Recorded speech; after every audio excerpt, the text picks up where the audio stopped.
Primero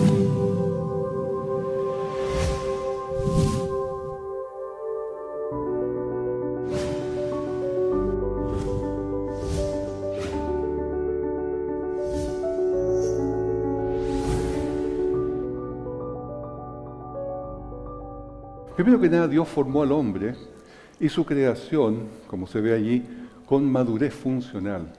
Creó a Adán perfectamente adulto, listo para procrearse. Lo mismo que todos los animales.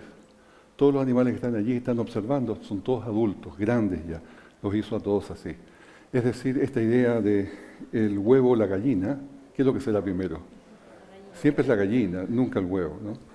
Dos textos, Génesis 2:7. Entonces Jehová, Dios, formó al hombre del polvo de la tierra y sopló en su nariz aliento de vida y fue el hombre un ser viviente. Y el segundo texto, Génesis 2:21-22, donde dice, entonces Jehová hizo caer sueño profundo sobre Adán y mientras éste dormía, tomó una de sus costillas y cerró la carne en su lugar. Y de la costilla que Jehová Dios tomó del hombre, hizo una mujer.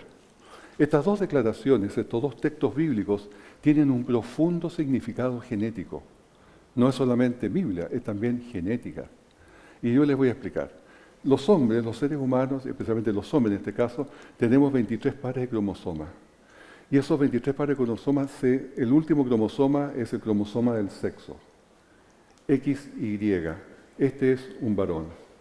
Entonces, ¿qué es lo que hizo Dios? Sacó carne, o sea, sacó su ADN completo de Adán y con ello hizo una mujer, clonó una mujer, la hizo idéntica con el mismo ADN. Con la excepción que tuvo que eliminar un cromosoma Y, y duplicar el cromosoma X, el que está acá. Y allí tiene una mujer instantánea. ¿Ya? ¿Y coincide esto con la evidencia genética? Absolutamente, porque la mayoría de los genes del cromosoma humano vienen en dos versiones, y estas dos versiones están repartidas por todo el mundo. Dos versiones solamente. Adán tuvo que ser primero, sin embargo, porque Eva solo pudo venir de Adán, debido a que los hombres tienen todos los genes necesarios para producir una mujer, porque tienen X y de X se duplica. Pero las mujeres no tienen todos los genes para ser un hombre, porque el cromosoma Y no lo tienen. Por lo tanto, necesariamente tuvo que ser Adán primero y después Eva. Ahora es al revés, porque obviamente ya tenemos lo natural es que un hombre salga de una mujer. Vuelvo a Génesis 2, 21 y 22. Dice que tomó una de sus costillas, ¿y para qué le dice que cierre la carne en su lugar? Es curioso que le da una instrucción que parece de más. Porque tomó la costilla, ya hizo con lo que quisiera con ello, pero ¿para qué le dice cierra la carne en su lugar? Y hay una razón muy poderosa. Los hombres, ¿nos falta una costilla? Tóquense por aquí a ver si les falta. ¿Tenemos un espacio adicional? No, creo que no. Todos los hombres tenemos nuestras costillas completas, porque la descendencia se produce a través del ADN, no a través de las costillas rotas o las piernas cortadas, ¿no es cierto? Nadie es cojo porque su padre perdió un pie. Entonces, no, es el ADN el que es responsable de eso. Sin embargo, quiero dar una información que es bien interesante. Las costillas es el único hueso que se regenera en el cuerpo. El único hueso que se puede cortar y se va a regenerar solo, va a crecer solo de nuevo. Y por eso que los cirujanos lo sacan.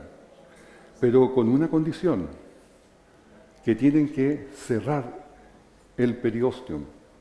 Una vez que cortan y sacan el hueso, tienen que volver a coser, a cerrar justamente lo que se llama el periosteum, que es lo que rodea, la vaina que rodea la costilla. Y una vez que ellos la han hecho así, va a crecer nuevamente. Es como que sacaran un plátano de la vaina y vuelven a cerrar la vaina y queda cuidadosamente sellada. Eso es lo que entonces debe hacerse para poder tener nuevamente el hueso regenerado. Entonces la instrucción que dio el Señor, cerrar la carne en su lugar, no era en vano. Era necesaria para que Adán recuperara su costilla. Y hasta el día de hoy, los cirujanos sacan esa costilla las costillas, la que quieran, y ellos pueden volverla a sacar las veces que quieran, porque se vuelve a regenerar siempre, porque tenemos los genes necesarios para hacer esa función, pero solo en la costilla. Si se nos rompe un hueso, se nos saca un hueso, ese hueso nunca se va a regenerar, porque no están los genes allí para producir esa regeneración. Y ese es el punto justamente que quiero hacer. Adán, por lo tanto, recuperó su costilla y todo siguió normal. Pero lo interesante siempre es ver la costilla, la que sacó Dios de Adán, y segundo, las instrucciones de cerrar la carne en su lugar. Color de la piel. Vamos a las razas. El color de la piel es el mismo básico en toda gente. El color de la piel, del órgano llamado piel, es exactamente igual en todos los seres humanos. Por lo tanto, nadie es blanco, amarillo o negro. Sin embargo, hay tonos debido a la melanina que está bajo la piel, que no es la piel, es lo que está debajo de la piel. ¿Qué color de piel tenían Adán y Eva? Lo más probable, este color. Morenos. Nuestros padres no eran rubios, de ojos azules y tez blanca. Eran de este color, porque ahí se mezclan todos los colores, todas las opciones que pudieron tener sus hijos. Sus hijos pudieron salir blancos, medios morenos y totalmente morenos. ¿Por qué? Porque tienen estos cuatro, y los dos son idénticos, porque como fue clonada Eva, son idénticos los genes que producen la melanina, y por lo tanto puede salir la combinación igual, así como se ve allí, de todos ellos. Existen dos formas de melanina. Ya voy a explicar lo que es la melanina mejor. La eumelanina, que es de café a negra, y la feomelanina, que es de roja a amarilla. Y las proporciones que cada uno tenga determinan el color que tiene la piel de cada uno. Entonces, ¿qué es lo que la melanina? Allí está. Es una debajo de la piel, aquí está la piel, aquí está bajo la piel, tenemos los melanocitas. Y las melanocitas son unos órganos que están produciendo, unas glándulas, perdón, que están produciendo todos estos pigmentos, estas cositas negras, que se ven así y son los que le dan el tono a la piel. También son verdaderos paraguas porque protegen del sol estos puntos, estos pigmentos. Ahora, los morenos tienen muchos de estos gránulos de melanina y los blancos tienen pocos. La melanina, sin embargo, actúa como filtro solar. La persona puede exponerse al sol. Mientras más moreno, tiene más exposición al sol sin quemarse. Y lo contrario, por cierto, el demasiado blanco se quema y eso puede ser peligroso. También la gente blanca pobló lugares nublados y fríos como Europa. Por lo tanto, tenían menos luz solar y vivían bien. Y si un moreno va a vivir en esas condiciones, tiene problemas porque la piel, al tener tanta melanina, impide que se absorba el rayo solar y se produzca la vitamina D. Entonces son deficientes en vitamina D. Cada uno se fue adaptando a su propio lugar. Aquí tenemos una mujer que es pelirroja. Esta mujer no produce mucha eumelanina. La eumelanina es café negra, que es el pigmento oscuro, ¿no es cierto? Y que se encuentra debajo de la piel, incluso sus ojos y su pelo. Pero sí ella tiene demasiada feomelanina, roja y amarilla, y por ello tiene esa coloración pelirroja. Estos colores, el color pelirrojo, o la feomelanina por lo menos, estaba escondida en Adán y Eva, no se veían porque estaban tapados por el otro. Y la población temprana de la Tierra posiblemente también, y predominando los genes más oscuros en los primeros patriarcas, en los primeros habitantes de la Tierra. Y es posible incluso que esta posición sea una mutación post-Babel, después de la distribución por los idiomas. ¿Qué es lo que hace el sol en la piel?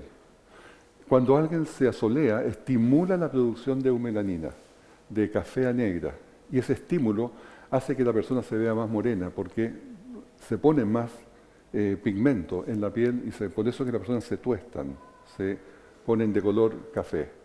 Los pelirrojos no pueden desarrollar un tostado protector, porque tienen un alto porcentaje de feomelanina, que es la otra, y por ese defecto del gen no responden a las señales de producir, ese estímulo para producir eumelanina.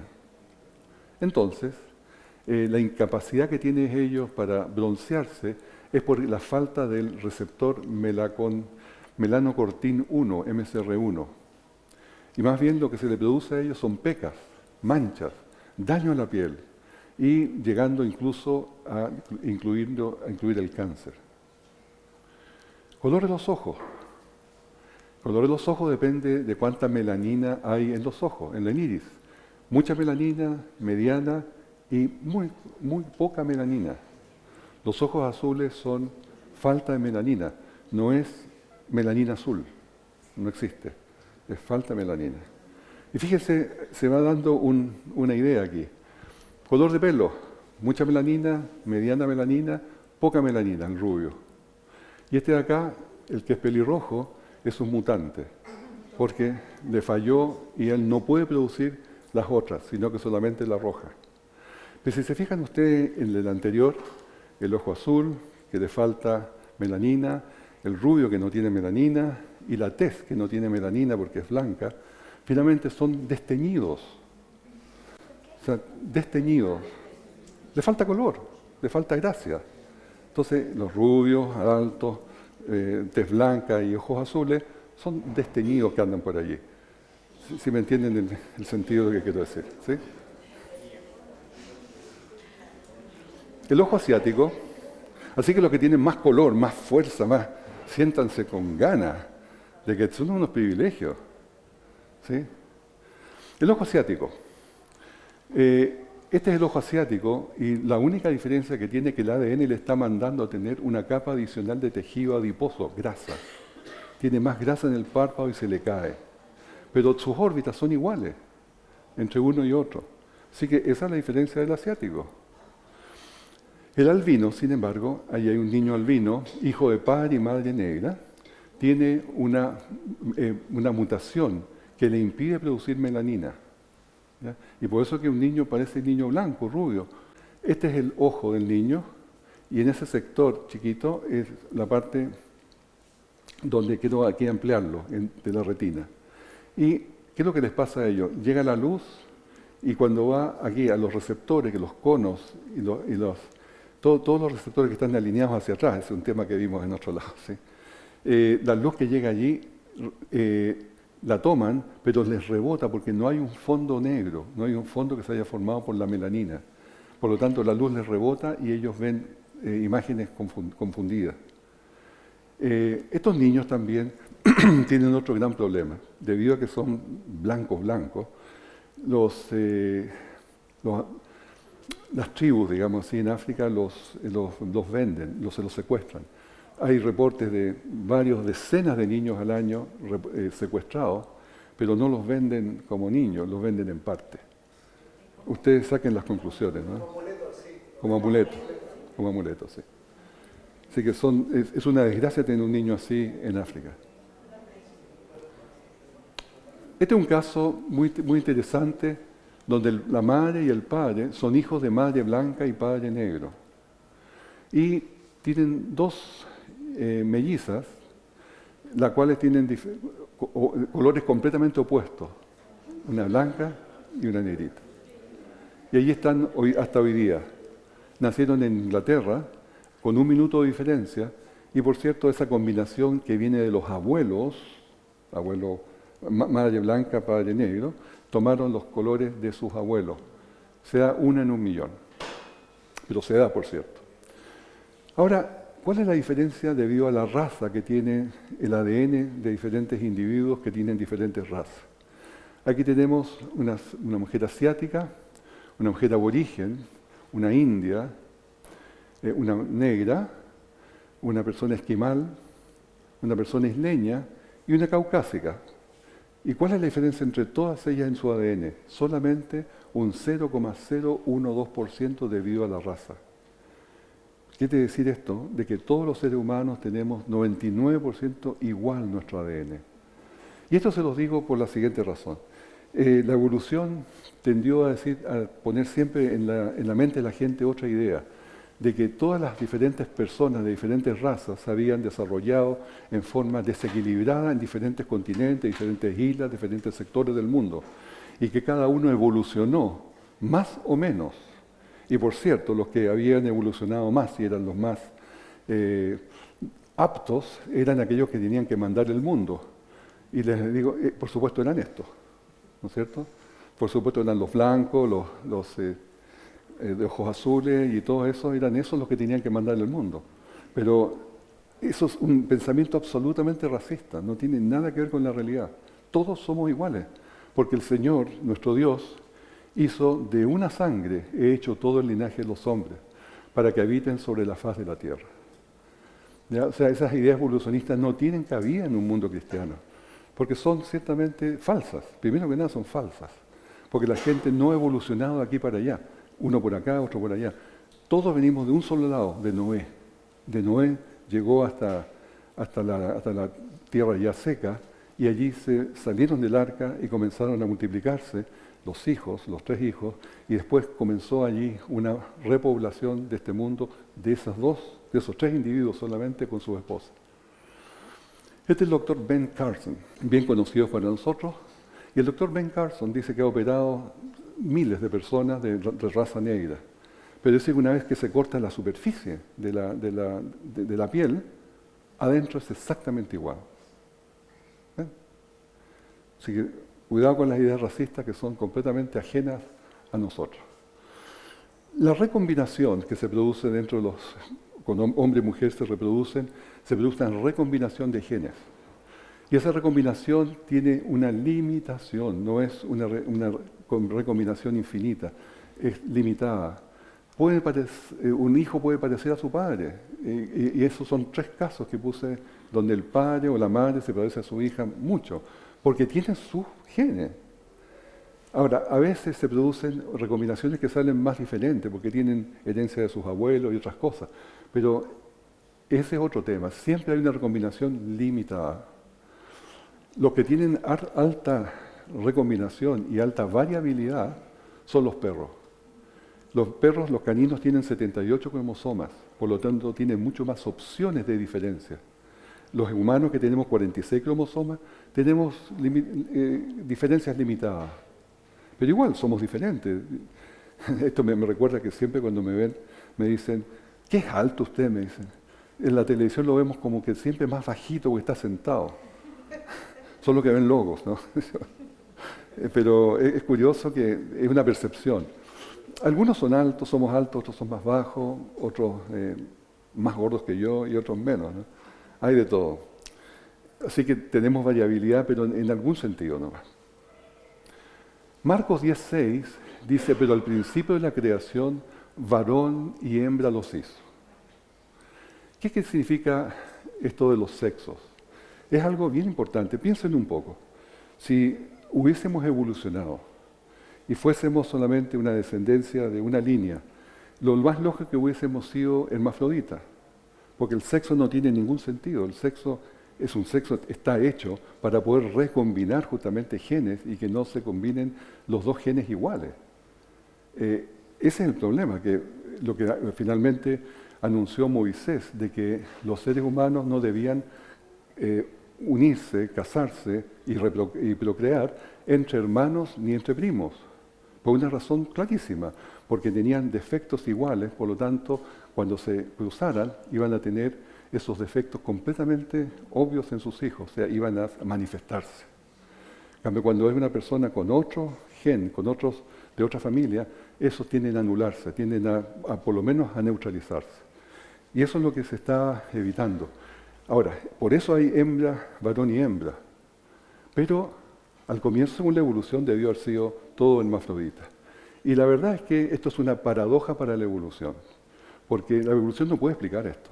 No puede explicar por qué existen machos y hembras. Y tenemos, por ejemplo, en la humanidad, los hombres tenemos macho y hembra. Los animales también, y esos son cariñosos todavía. Pingüinos también, tenemos las ardillas, las palomas, los árboles e incluso las plantas. Todos en 2 sexos y entre todos se cruzan y tienen sus descendencias. Hay excepciones, pero las excepciones no niegan la regla es esta. Pero piensen un poco, ¿en qué momento ese macho y hembra pudo haber tenido tal coincidencia de que tienen todos sus aparatos reproductores sexuales exactamente complementarios? Y en cualquier raza que veamos, o animales, o ballenas, todos tienen aparatos reproductores sexuales completamente complementarios. Pero si no hubiera sido complementario, se habría terminado la especie. Entonces, ¿es o no es? ¿Me siguen en la idea? ¿Es o no es? Es, porque es diseñado. Y justamente ahí es donde nos da a los creacionistas la razón, porque el asunto no pudo haber sido medio diseñado o aproximándose a ser en millones de años para poder coincidir. No, ¿es o no es? Y fue, porque fue creado. Minor Smith, que es un evolucionista, escribió en el año 1178, el costo de producir machos es muy alto. Los machos son un derroche de recursos biológicos porque no ponen huevos. Se fija, o sea, ve al macho como algo inútil, en el sentido evolucionista, claro. Hay poblaciones que viven a grandes alturas. Tuvieron que evolucionar ellos para poder ir a vivir en esas condiciones y tener las condiciones físicas adecuadas para poder soportar la altura. No sé, ¿ha estado alguno de ustedes en La Paz o en un lugar alto, 4.000 metros, 5.000 metros de altura? ¿Sí? Uno se siente pésimo, no puede dormir, está en la noche a sobresalto porque le falta aire. Es realmente bien molesto llegar a esos lugares. ¿Qué es lo que sucede entonces con la gente que vive en grandes alturas? La vida, la característica de la vida es responder a estos desafíos del medio ambiente. Y tales cambios son necesarios para mantener la homeostasis, que es el equilibrio que permite continuar la vida. Hay cambios en temperatura, en humedad, en niveles lumínicos, en cantidad de oxígeno. Y estos son detectados por nuestro organismo y el organismo responde a estos cambios con la expresión de los genes. Así que esto se conoce como una plasticidad fenotípica. Son nombres nomás. Pero el cuerpo se adapta, sabe llegar a eso porque tenemos una expresión en los genes que puede lograr eso. Y eventualmente se podrían producir cambios genéticos si persiste alguien en vivir a gran altura. Es decir, las personas se adaptan a ese medio. Pero esto no es evolución. Son cambios de una criatura, no es un cambio de una criatura en otra, son simplemente adaptaciones. Aquí tenemos el ejemplo de la cantidad de presión de oxígeno en la altura. La proporción del aire que tenemos al nivel del mar y arriba del Everest o en La Paz es el mismo, 21% de oxígeno siempre. Pero la presión de gas del oxígeno es muy baja en la altura. Aquí es de 53 milímetros de mercurio. En la punta del Everest, 53. Aquí en la superficie son 160 milímetros de mercurio. Presión de oxígeno, no es presión atmosférica, presión de oxígeno. Y en La Paz tenemos una cantidad de 159 milímetros de oxígeno. Perdón, 105, es de abajo, 105. Entonces, 160, 105, 53. Y eso es lo que no nos permite respirar, porque nosotros en nuestro pulmón necesitamos más presión de oxígeno para poderlo recibir. Pues voy a definir dos cosas que en otros programas también lo hago, pero aquí es necesario para entender la dirección de las migraciones. Y el primero que quiero tocar es el ADN mitocondrial. Nosotros tenemos en nuestras células, esto es bien importante, así que traten de entenderlo bien. La célula, tenemos al interior el núcleo. El núcleo es donde están alojados los cromosomas, los 23 pares de cromosomas, que nos identifica cómo somos cada uno de nosotros. Hasta ahí, perfecto. Pero también tenemos ADN en las mitocondrias, que es esto que está acá. Y las mitocondrias son las pilas de energía del cuerpo, donde se produce el ATP, que es la energía del cuerpo. Y, por lo tanto, este ADN es muy especial. No es igual al ADN que está dentro de los cromosomas. Y este ADN va en círculos, como se ve allí. Visto de otra forma, los mitocondrios y el ADN puesto dentro de unos círculos. ¿Ya? Se descubrió Bueno, en el año 1987 se descubrió esto, de que el ADN mitocondrial se copia solamente de las madres, viene de las madres. Es decir, el padre y la madre tienen ADN mitocondrial, pero solamente de la madre viene ese ADN mitocondrial al mitocondrio del hijo o la hija. Solamente de ella, porque se transmite a través del óvulo. ¿Quiénes tienen óvulos? Solo las mujeres. Así que por eso que tiene ella el privilegio de transmitir el ADN mitocondrial. Los hombres transmitimos el nuclear solamente, ahí, con la madre y con el padre, el nuclear, para los cromosomas. Entonces, el ADN mitocondrial es transferido de la madre a hijo o hija sin recombinación, no se mezcla con nada.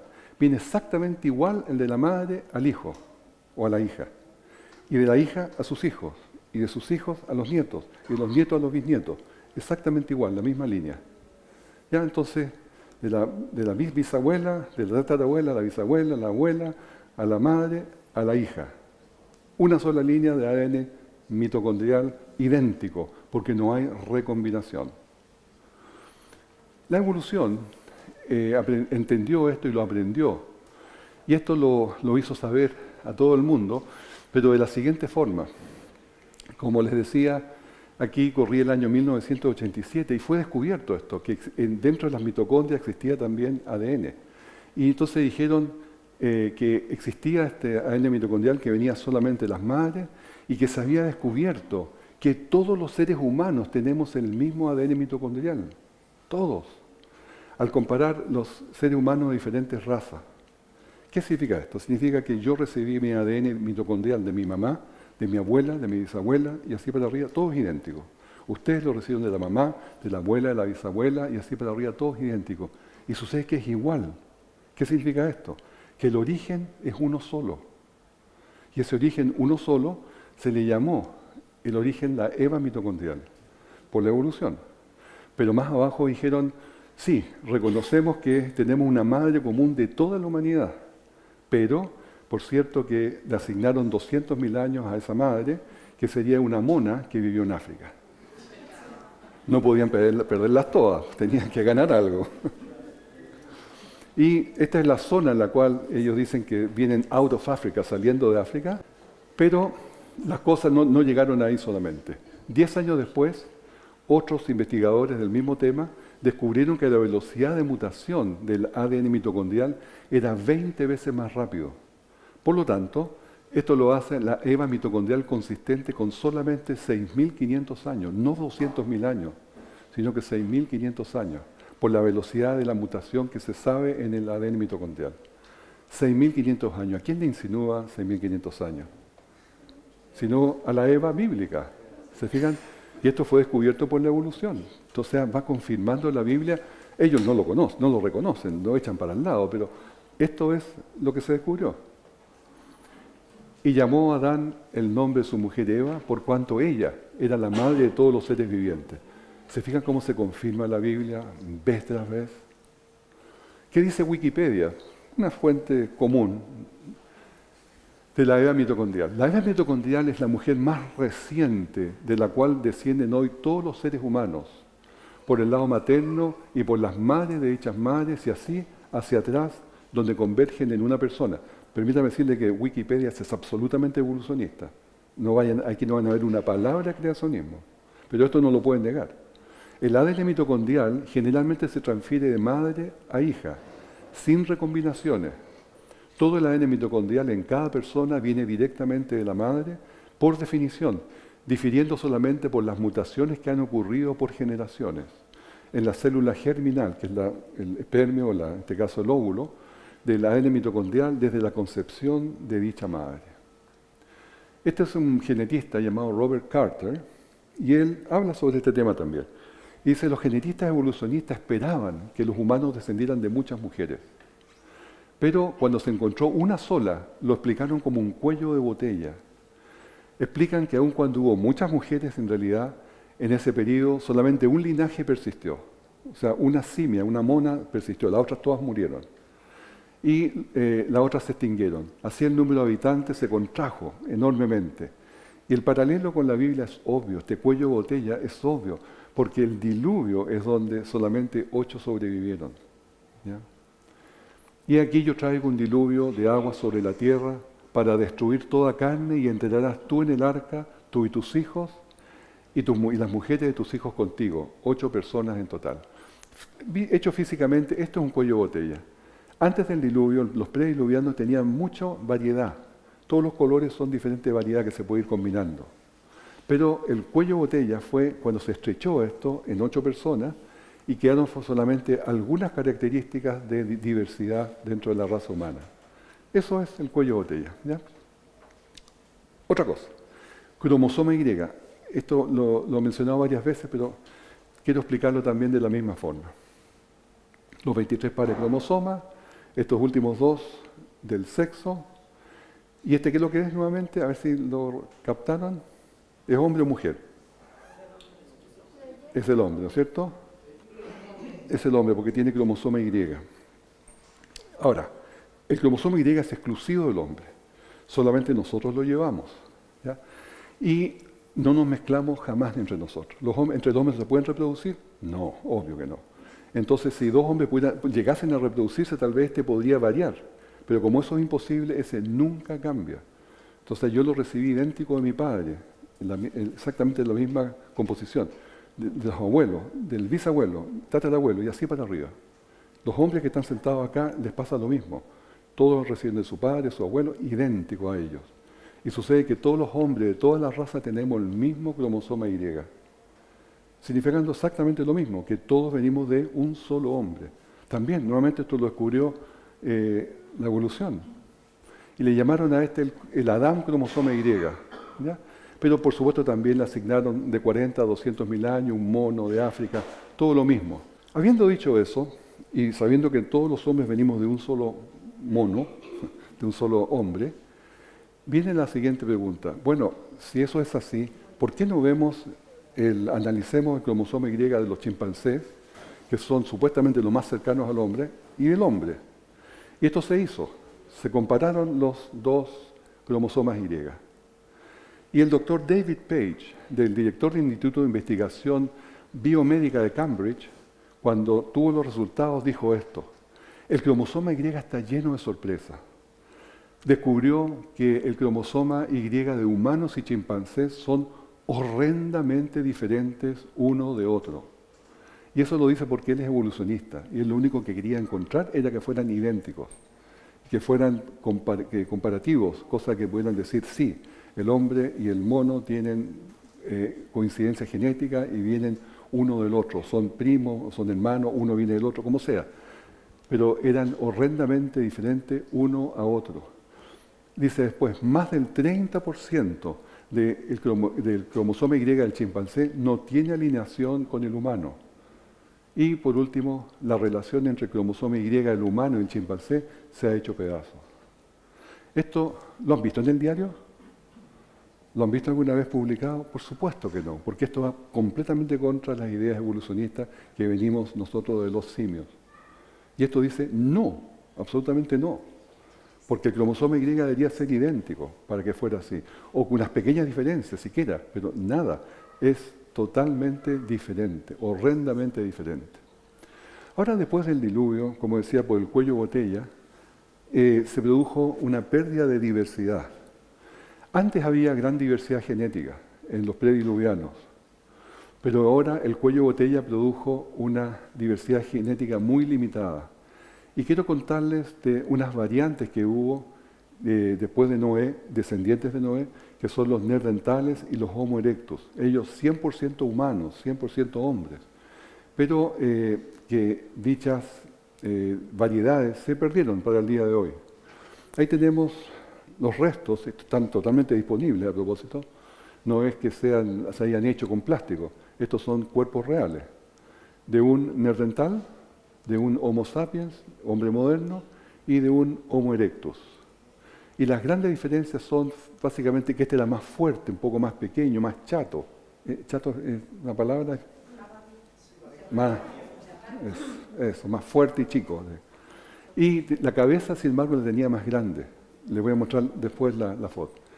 Este es el actual y este es el Homo erectus, que tenía la cabeza un poco más pequeña, la cabeza un poco en forma diferente, pero eran muy espigados, muy altos, como son hoy día algunos jóvenes africanos. Tienen el mismo aspecto.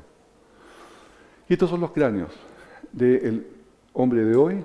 Este es el neandertal y este es el Homo erectus. ¿Se fijan? Este tenía la cavidad craneal más pequeña, entre 1000 y 1200 centímetros cúbicos. Este, el neandertal, 1630 centímetros cúbicos. Y el hombre de hoy, 1350. ¿Quién tenía más capacidad cerebral? El neandertal. El neandertal. Aquel que por tantos años han tirado abajo, tratando de decir que son una mezcla entre mono y hombre, que eran medio salvajes, que eran brutos, que andaban con las mujeres colgando del pelo. Estos son. Y estos no tienen nada de eso.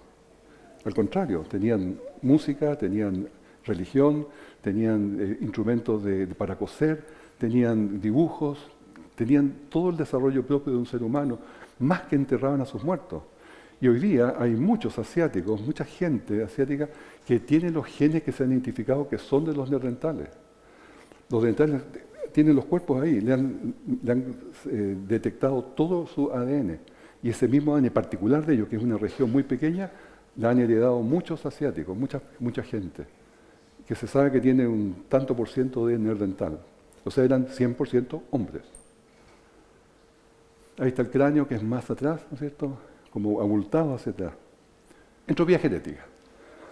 Dentro del paso del tiempo, y eso es algo que no podemos evitar, siempre las cosas se van deteriorando. Por ejemplo, los edificios se pierden su condición. Hay que pintarlos, hay que mantener sus murallas, hay que mantener su estructura, sus techos, porque todo se va echando a perder. Y se va echando a perder porque es lo natural, que es la pérdida de orden, o también se le conoce como la segunda ley de la termodinámica. Ahora, nuestros genes también van perdiendo orden, debido a que hay mutaciones, y eso es inevitable. Esas mutaciones van produciendo daños en el ADN que no se puede corregir.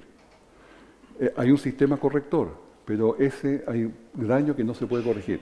Y va pasando de generación a generación, sumándose más errores, más errores, más errores. Va a llegar un momento que la humanidad no va a poder sobrevivir, porque va a tener demasiado error en sus genes, que es la entropía genética. Eso es a futuro. En este momento, la entropía genética produce mutaciones. Por lo tanto, hay marcas debido a la entropía genética que la tiene también el cromosoma Y y el ADN mitocondrial. ¿Ya?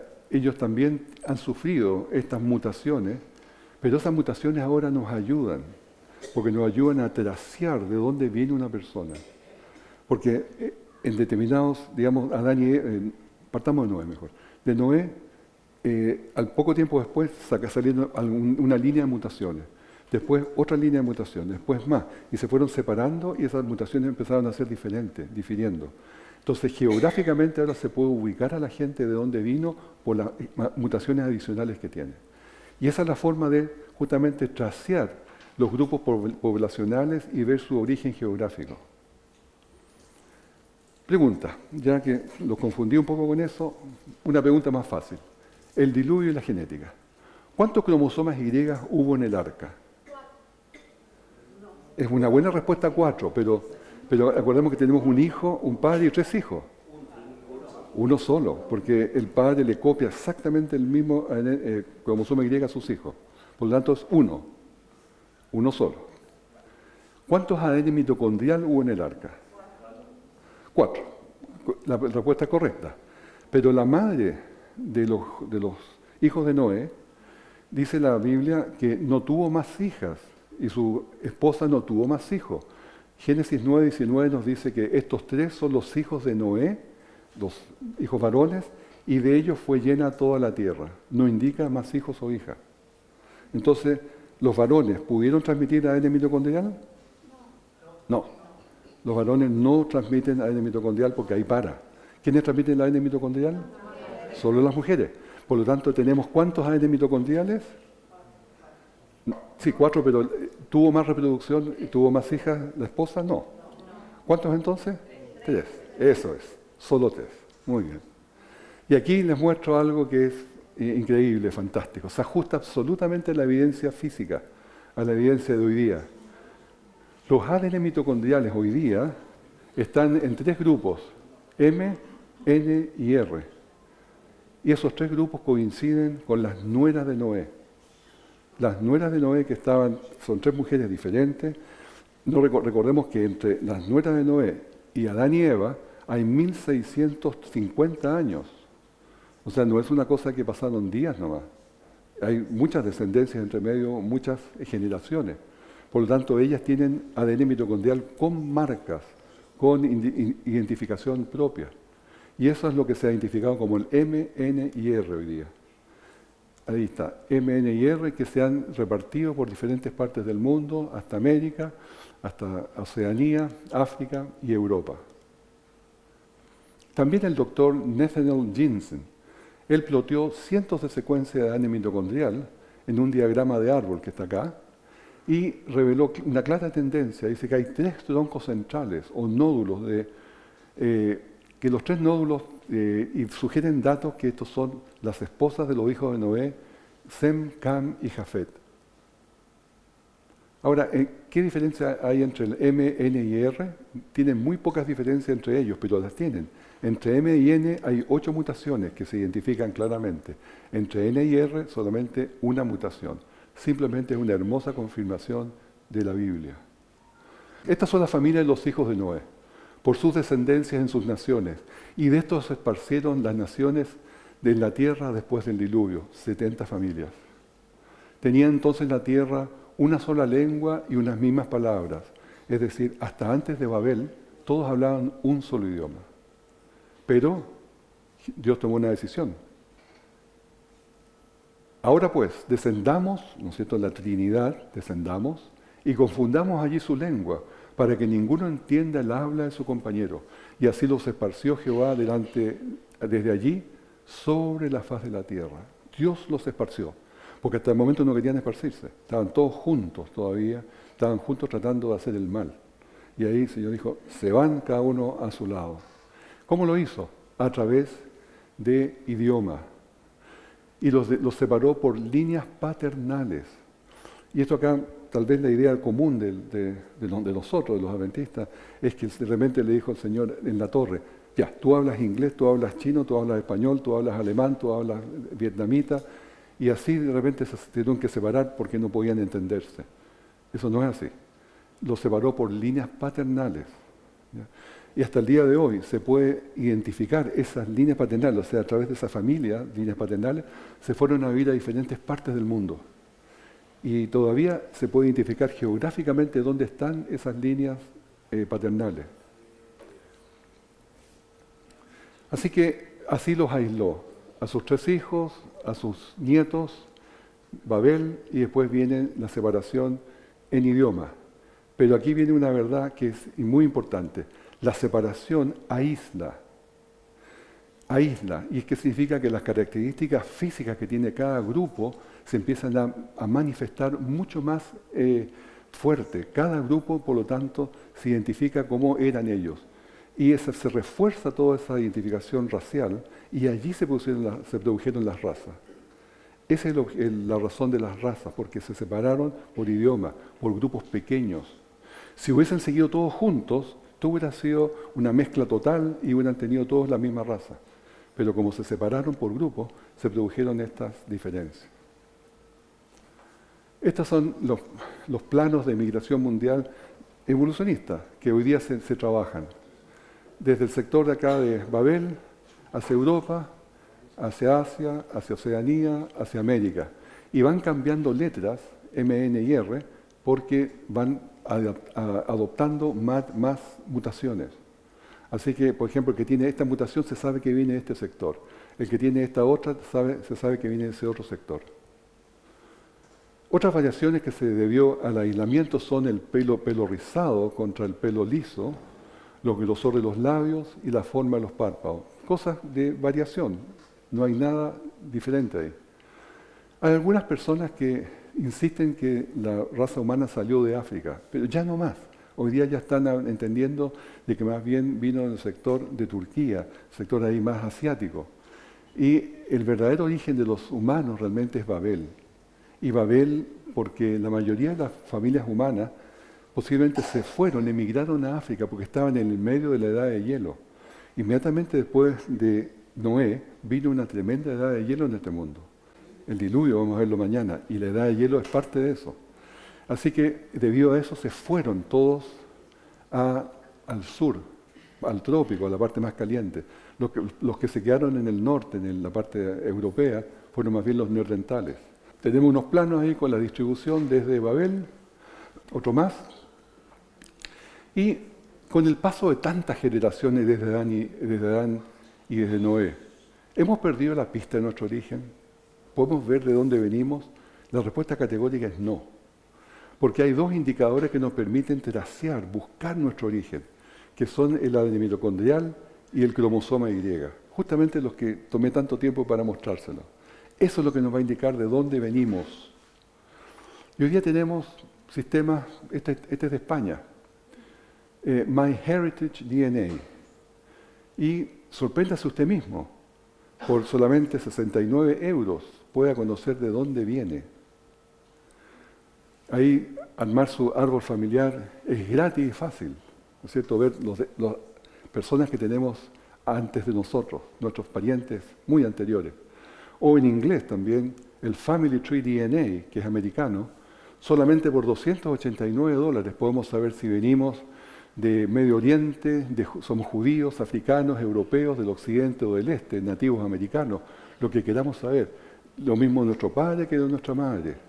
Así que son $289. Llame ya, porque esto es efectivo, vale. Ahí tenemos los haplogroups, que son los cromosomas Y. El R1b se instaló, aquí está España, en Europa. El R1a en Europa del Norte. El 1a en Escandinavia. Y así cada uno de ellos fue repartiéndose.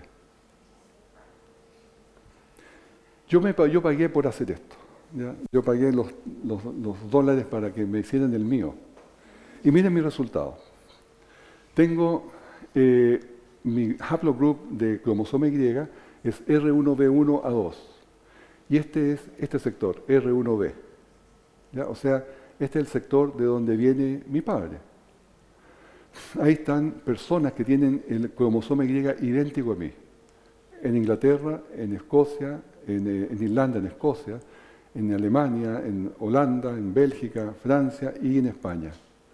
Y todos los que emigraron a Estados Unidos están allí. Los apellidos no son relevantes, porque en ese tiempo los apellidos recién se instalaron por el siglo XV. Los apellidos no se usaban antes porque todo el mundo era hijo de alguien o era de una profesión, carpintero, zapatero, lo que fuera, o venía de una ciudad. ¿Ya? Por lo tanto, así se identificaba la gente. Y el haplogroup R1b es justamente este, norte de España, o de España también, Francia y Inglaterra y esos otros. El ADN mitocondrial, que tiene otro plano, que está acá, son del mismo lugar, partieron y se fueron a Europa, al Mediterráneo, otros se fueron hasta Sudamérica, otros a Oceanía, otros a África.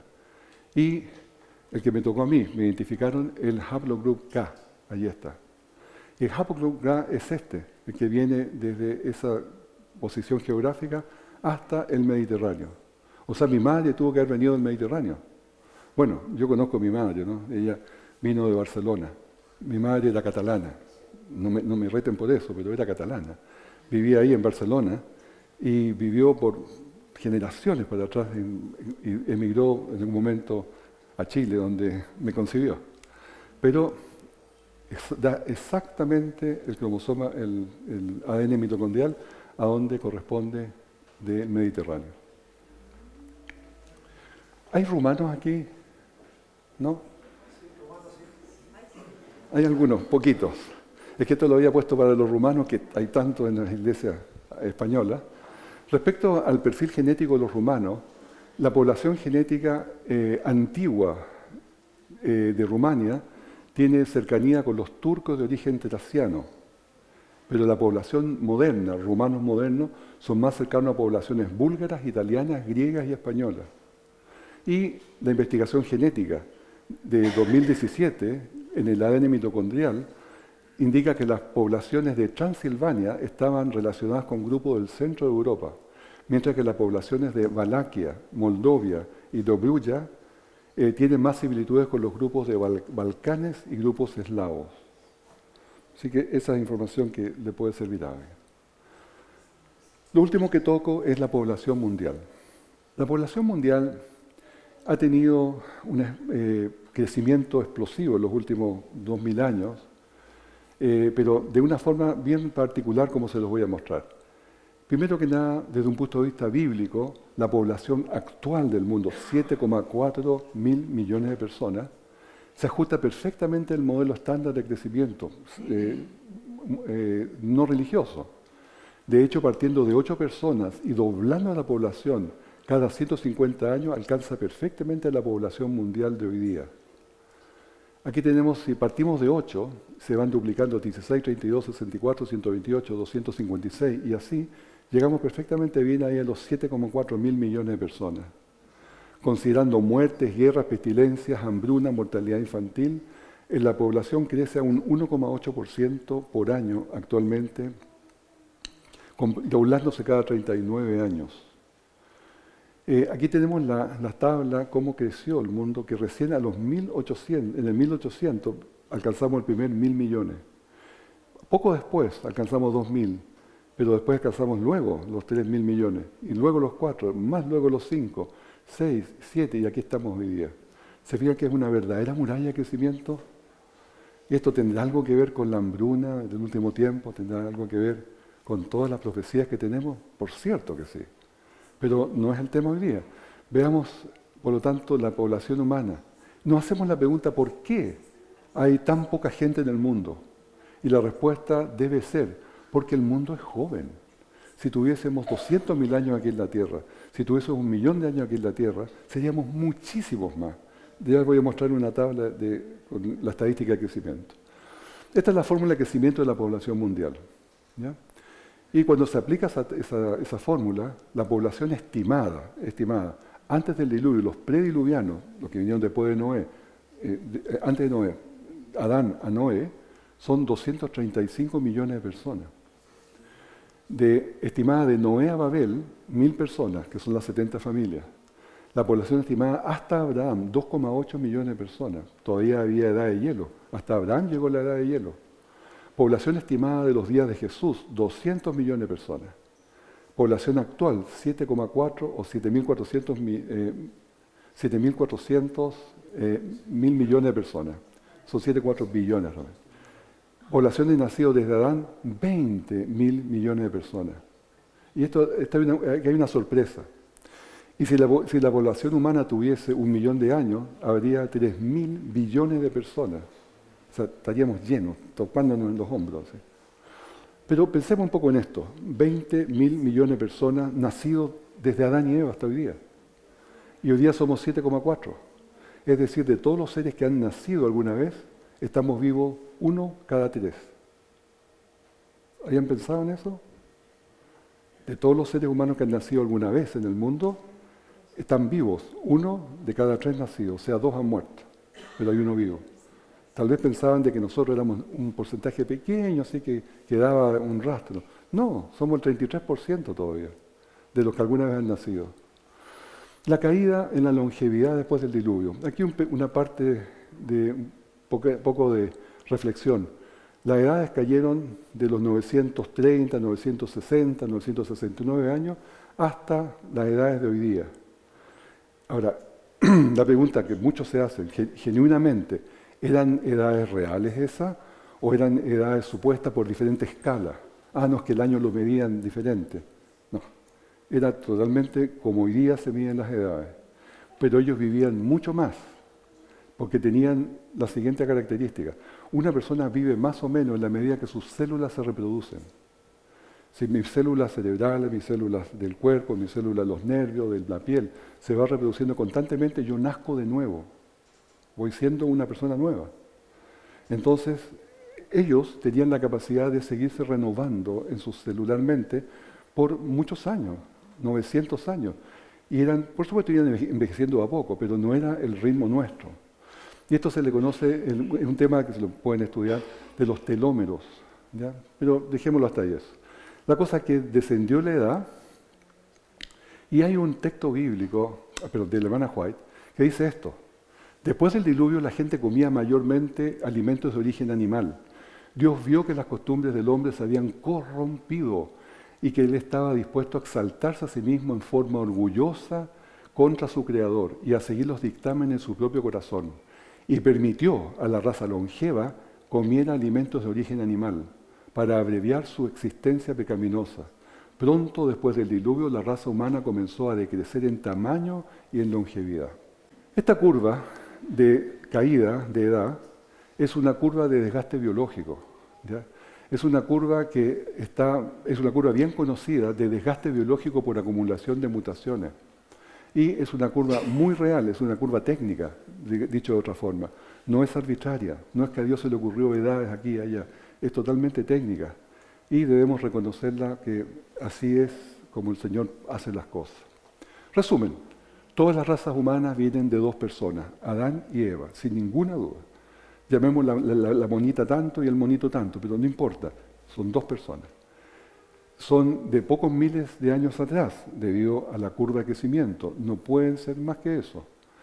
Hubo disminución catastrófica de la población, un cuello de botella que fue el diluvio, y hace poco tiempo. Hay una evidencia de una dispersión humana por todo el mundo que formó razas. Babel lo explica, la mayoría de las evidencias vienen de científicos evolucionistas. Y de hecho la genética moderna ha traído un tremendo apoyo a la historia bíblica. Dios nunca nos exige que creamos, dice el Camino a Cristo, nunca nos exige que creamos sin darnos suficiente evidencia sobre la cual fundar nuestra fe. Ese es el propósito de estas conferencias, que funden su fe en evidencias reales, científicas, pero reales, para que vean que no es solo creer en vacío. El Señor nos da suficientes evidencias para creer en Él, que su creación es verdad, que su testimonio es verdad, que la Biblia es verdad y es poderosa. Por lo tanto, todos los llamados de mi nombre, para gloria mía los he creado, los formé y los hice. Todos nosotros. Que el Señor les bendiga.